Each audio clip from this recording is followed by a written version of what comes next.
Hey everyone, I'm Mr. Willis, and welcome back to You Will Love AP Government. Thanks for joining me for another video on one of the topics of Unit 1 in the AP U.S. Government course curriculum. In today's video, we're covering Topic 1.3, Government Power and Individual Rights. If you're taking notes for your AP class or prepping for the AP exam, remember to click on the link below and download the free guided notebook page to make it easier to follow along. Let's dive right in. In this video, our goal is to explain the Federalist and Anti-Federalist views on central government and democracy. The debate over centralized government power and the preservation of individual rights has been a constant feature of American political life. During the Revolutionary War, when it became evident that the newly independent states needed a unified government to coordinate the war effort and present a unified front to the world, the Continental Congress struggled to balance the need for national unity against the fear of tyranny. They adopted the Articles of Confederation, which served as the first constitution of the United States. Designed to prevent the rise of another oppressive central authority like the British monarchy, the Articles created a weak national government that lacked the power to tax, regulate commerce, or enforce laws. As economic instability, interstate disputes, and internal unrest exposed the system's flaws, it became clear that reform was necessary. These failures ultimately led to the calling of the Constitutional Convention in 1787, where delegates set out to strengthen the national government and address the limitations of the Articles. As the new Constitution emerged, two ideological camps formed: the Federalists, who supported ratification and favored a strong national government to ensure order and stability, and the Anti-Federalists, who opposed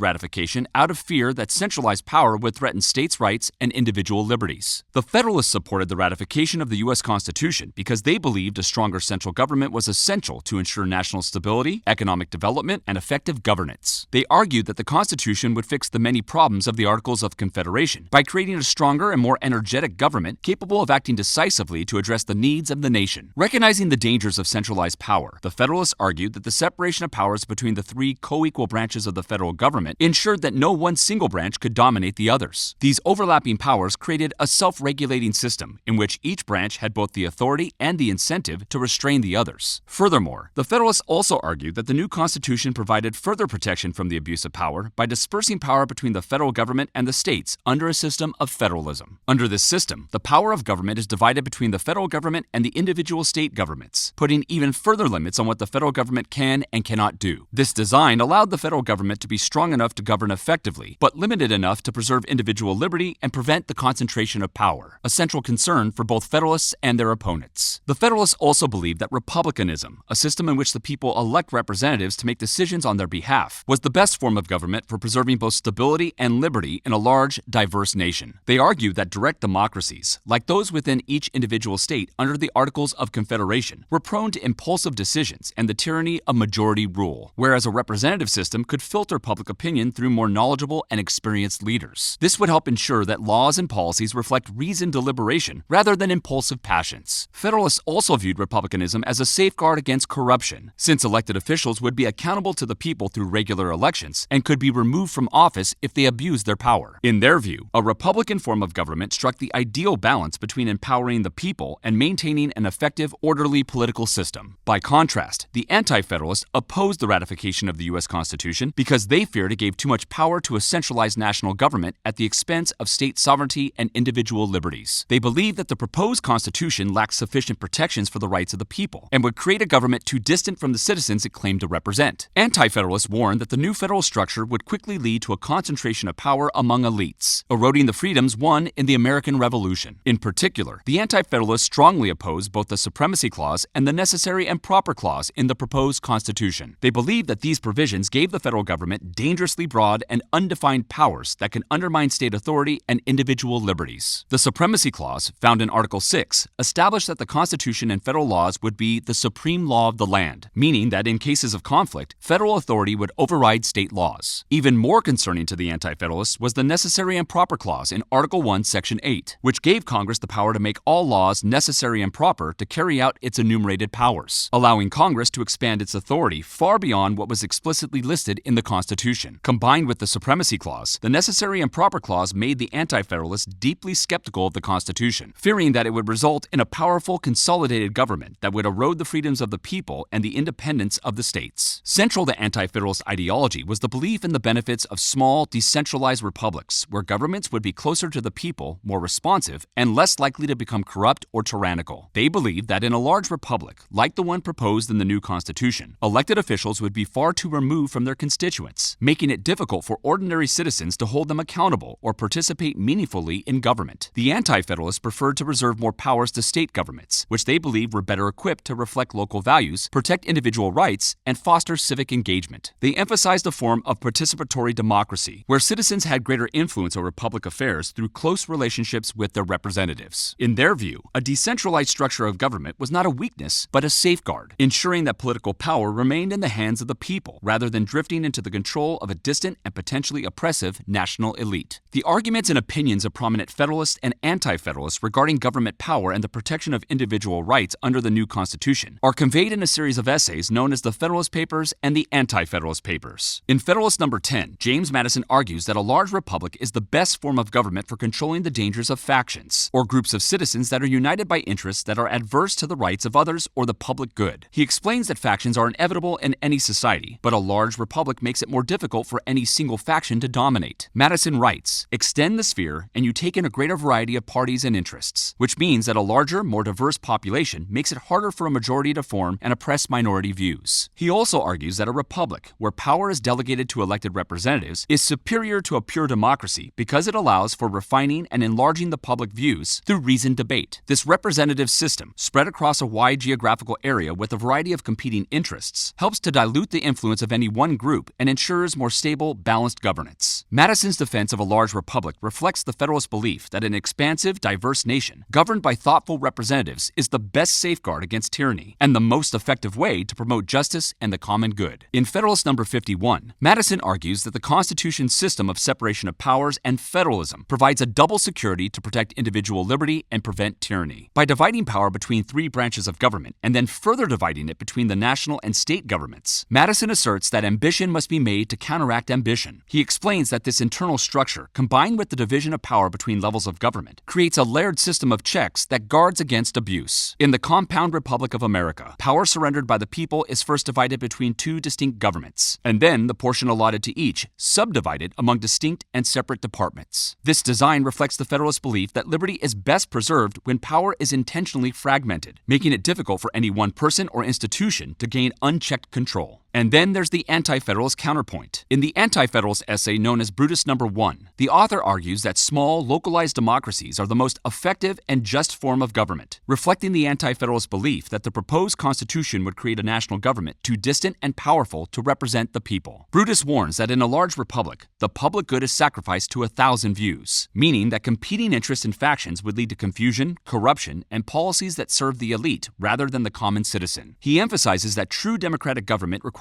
representatives who are acquainted with the interests and circumstances of their constituents. He fears that in a vast nation, elected officials will be too far removed from those they serve. Brutus also expresses concern about the consolidation of power, warning that once people give power to a central government, they cannot take it back but by force. These arguments support the Anti-Federalist vision of participatory democracy, where governance remains close to the people, power is decentralized, and citizens maintain meaningful control over public policy. And that's everything you need to know about government power and individual rights.